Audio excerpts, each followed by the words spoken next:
Muy buenos días, tardes o noches, profesionistas, estudiantes y académicos. Bienvenidos al Congreso Academia Journal Tabasco 2020.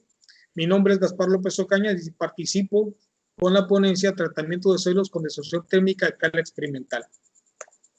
Bueno, en este proyecto se evalúa el tratamiento de un suelo tipo glicerol contaminado por diferentes tipos de hidrocarburos en un sistema experimental de destrucción térmica convencional que fue operado a 5 revoluciones por minuto y una temperatura de 190 más o menos 40 grados Celsius y tiempos de retención de 1 a 3 horas. Los suelos fueron contaminados a concentraciones de 15.000, 50.000 y 80.000 partes por millón con los diferentes tipos de hidrocarburos comunes como son la gasolina magna, el diésel y aceite automotriz quemado o utilizado.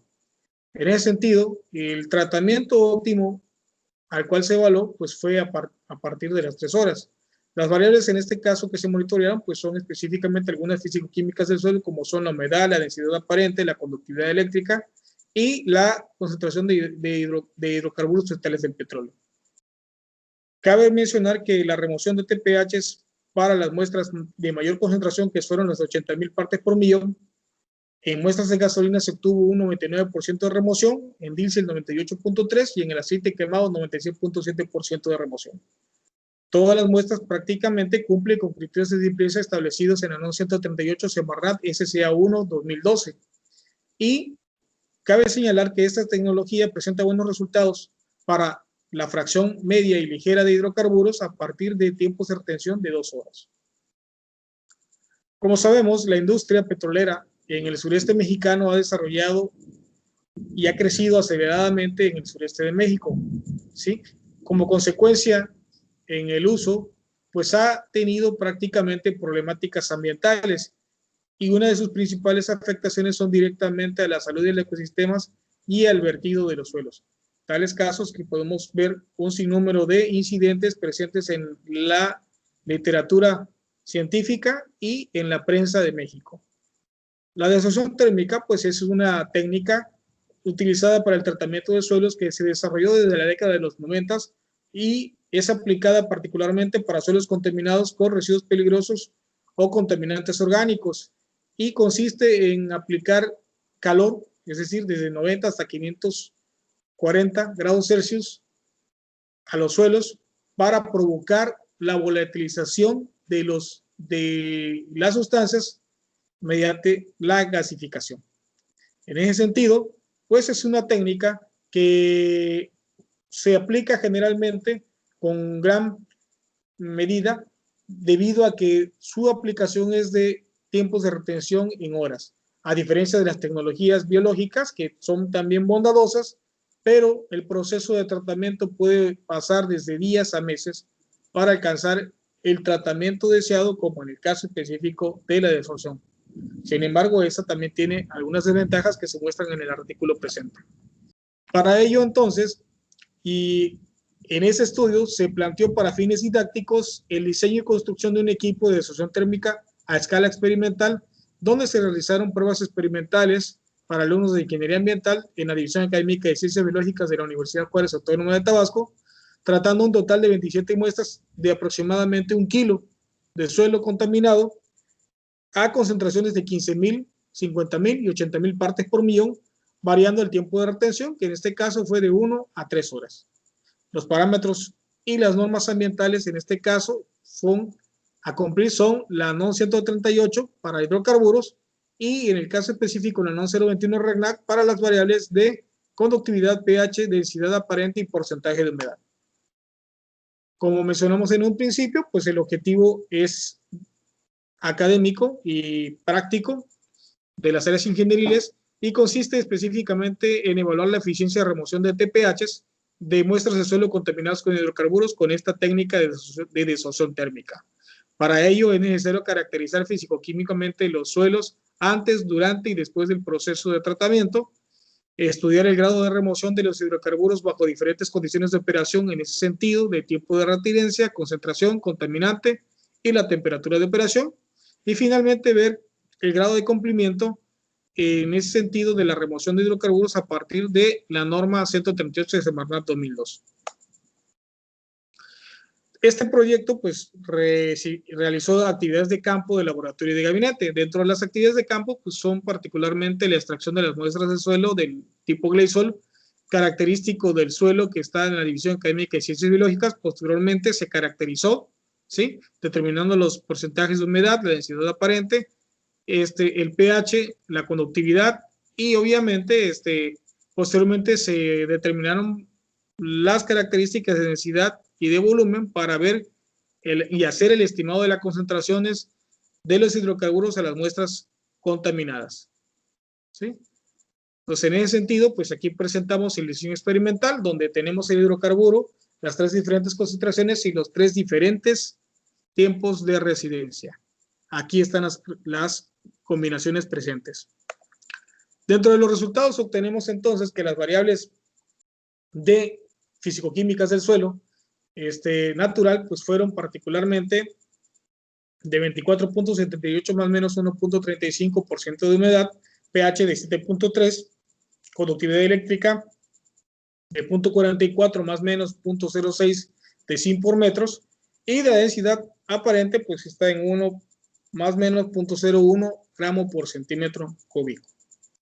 Una vez que el suelo fue contaminado, pues como ustedes pueden ver, aunque se agregó el volumen estimado para hacer la concentración, este hidrocarburo se intemperiza y el efecto de la temperatura y la homogenización de la muestra pues provoca prácticamente la volatilización. Y bueno, aquí están presentes las variables como son la humedad, la densidad, el pH y la conductividad eléctrica y lo que ya cuantifica específicamente como hidrocarburo total después del proceso de contaminación. Es decir, previo al tratamiento. Bueno, una vez en sí, ya que se aplicó el tratamiento mediante el equipo de asociación térmica experimental, pues, como podemos ver, en todas las muestras de esos 3 hidrocarburos, los componentes o las concentraciones, perdón, de más bajas, como son las de 15.000 y de 50.000, pues ya no presentaron en ese sentido la concentración de hidrocarburo, pero las muestras de 80.000 partes por millón presentaron aún, en este caso, para gasolina, después de 1 hora de retención, 1.350, después de 2, 220 y después de 3, 20 partes por millón. Para el caso del diésel, para la muestra más contaminada, que es la de 80.000, con 1 hora de tiempo de retención se alcanzó 4.890, con 2 horas 3.680 y con 3 horas 1.180 partes por millón. Finalmente, para el aceite quemado, a las muestras de concentración máxima de 80.000 partes por millón, pues a 1 hora se obtuvo 5.200 partes por millón, a las 2 horas de retención 3.640 y a las 3 horas de retención 2.650. En ese sentido, podemos ver en estos gráficos la figura 1 que nos muestra en este sentido el rango de eliminación de hidrocarburos, pues va desde el 98 hasta el 100% del hidrocarburo, ¿no? Eso es impresionante. Obviamente porque se debe a la característica de que la gasolina es altamente volátil, ¿sí? En el caso del diésel, pues tiene un comportamiento igual de eliminación significativo, y el aceite quemado, como es un aceite automotriz, no es un hidrocarburo completamente pesado, pues tiende también a separarse fácilmente, aunque en menor porcentaje de remoción, como ya se ha planteado en un principio y como lo podemos ver a partir de estos gráficos. Podemos concluir entonces que este equipo experimental de desazón térmica cumplió con su cometido, que es prácticamente servirnos para estudiar estas fases de separación de manera general de los hidrocarburos en una muestra de suelo, ¿sí? Empleando prácticamente temperaturas específicas, en este caso de 190 más o menos 40 grados Celsius, y tiempos de residencia de 1 a 3, como en este estudio se plantearon. Por lo tanto, entonces, el suelo que logró tratarse y se descontaminó, pues cumple satisfactoriamente la NOM 738 Semarnat SCA1 2012. Y cabe señalar entonces que este suelo tiene que ser mejorado para poder ser, en este caso, utilizado para que recupere una capacidad natural. ¿Por qué? Porque, pues obviamente, al aplicarse la temperatura, tenemos efectos significativos en que se pierde y se elimina cubierta vegetal, materia orgánica, se eliminan microorganismos que son necesarios particularmente para los intercambios de nutrientes y diferentes, vamos a llamarle, componentes biogénicos del suelo por la temperatura, por lo que es necesario entonces utilizar este tipo de suelos mediante técnicas de composteo para volver a mejorarlo y volver a aplicar prácticamente y que puedan en ese sentido cumplir con la función de restablecer materia orgánica y que los microorganismos interfieren ahí con procesos de modificación y mineralización, fomentando un suelo fértil, húmedo y aireado. Cabe mencionar particularmente que los factores climatológicos y el ambiente, como la lluvia y las temperaturas ópticas, van a favorecer el crecimiento de microorganismos una vez que este suelo sea tratado. ¿Sí? A diferencia de las tecnologías de bioremediación, este suelo tiene que ser modificado para hacer factible su uso en cualquier otro tipo de procesos o específicamente en la siembra o la regeneración de suelos. Bueno, pues sus comentarios o dudas, aclaraciones, pues las pueden referir al correo ocanagl77@hotmail.com. Con gusto les contestaremos. Gracias a todos.